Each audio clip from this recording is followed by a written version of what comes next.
So in the calculus course, you're probably sooner or later going to be asked to approximate the value of a point on a function using differentials. And you'll probably just be handed this equation right here, which says that f of x is approximately equal to f prime of a times x minus a plus f of a.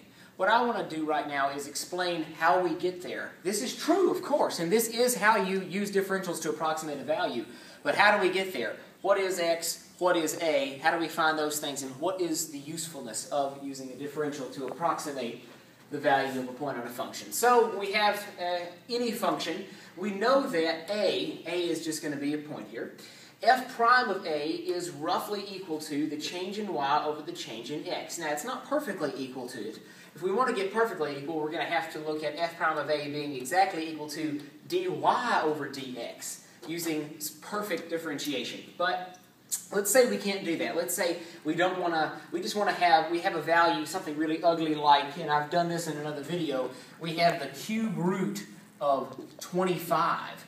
That's really horrible. So what can we do to find out the cube root of 25, or at least a point really, really close to it, without actually having to do anything really complicated, if we just want a quick fix? Well, we can use differentials to do that. Because f prime of a equals dy dx, this embodies kind of the same idea as f prime of a being approximately equal to the change in y over the change in x. So since these things are approximately equal, it goes without saying that we can say that f prime of a equals the change in y over the change in x, like we just talked about, which means that, let's multiply this. F prime of a times the change in x equals the change in y.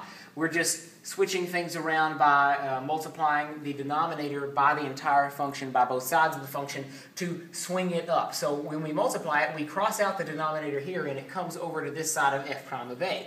So we get that f prime of a times the change in x is equal to the change in y. Well, the change in x can be here represented by x minus a, and the change in y can be represented by f of x minus f of a. This is obvious because you're just looking at x values. The change in x is going to be the difference between your x point and your a point. And then y values, that's what a function is, right? Y equals some function, or f of x equals your values. So f of x minus f of a, the points you plug into your function are going to equal your change in y, because that's what plugging in points into a function does. So the next step, once we have said this, is we can just stop looking at change in y, change in x, and make this a lot more manageable. F prime of a times x minus a, just bringing this down right here and bringing this down, is roughly equal to, and this, my bad, should have said approximately equal to, my mistake, is roughly equal to f prime of x minus f of a. So now that we have this entire equation, we're just going to move this over here, and we're going to get that f of x is roughly equal to f prime of a times x minus a plus f of a. So that's how we arrive at the function you're going to use to differentiate things. But all right, we need to actually differentiate stuff. What is all of this? What do we mean by x? What do we mean by a? So this is going to make a lot more sense once we talk about that. Let's use this function as a good example, and then I'll show you just another random function we can pull out of a hat to use as an example for finding x and a here, okay?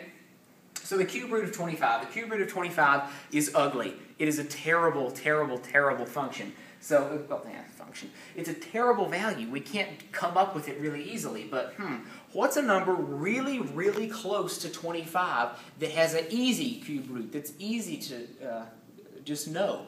27 sounds good, right? Because 3 times 3 times 3 equals 27. So we know that the cube root of 27 just equals 3. That's really, really clean. So when you're given a point, this is just the radical function cubed. Sorry, my bad, terrible phrasing. A cube root function, or just a radical function with a 3 up here. So when you're trying to figure out how to differentiate, how to use differentials to approximate a value, you say, okay, this is the function I'm given. Let's just take out the value that's inside and say, cube root of, okay, x. Now you have x in the middle, and x is what you have. X is your really bad value. X in this case is 25. A good value is 27. So that's what we're going to call a, is our substitute value that's easy to do whatever you want to do within the function of.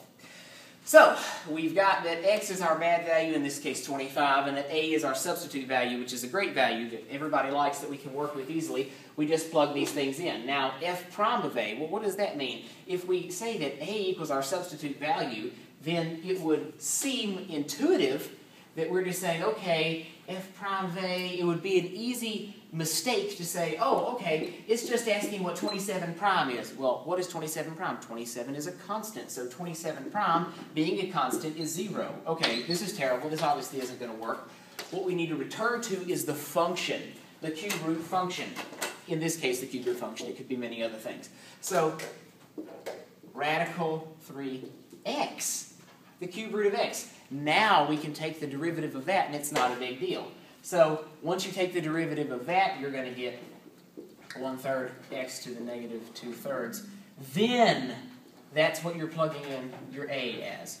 Okay? Makes sense? So this f prime of a, in this case, would be 1/3 27 to the negative 2/3. X minus a, x we said was 25, a was 27. And then f of a, we would plug a back into the original equation. A is our substitute value, or the cube root of 27, which is just going to be 3. So we don't need to do the math. We don't need to worry about this. I actually work out this exact problem in another video. This is just explaining how we get to this equation. Why does this equation work? Why does it make sense? So go check out some other videos if you want to see examples of this actually in practice and a more detailed explanation of this problem without skipping any steps on the derivative or anything like that.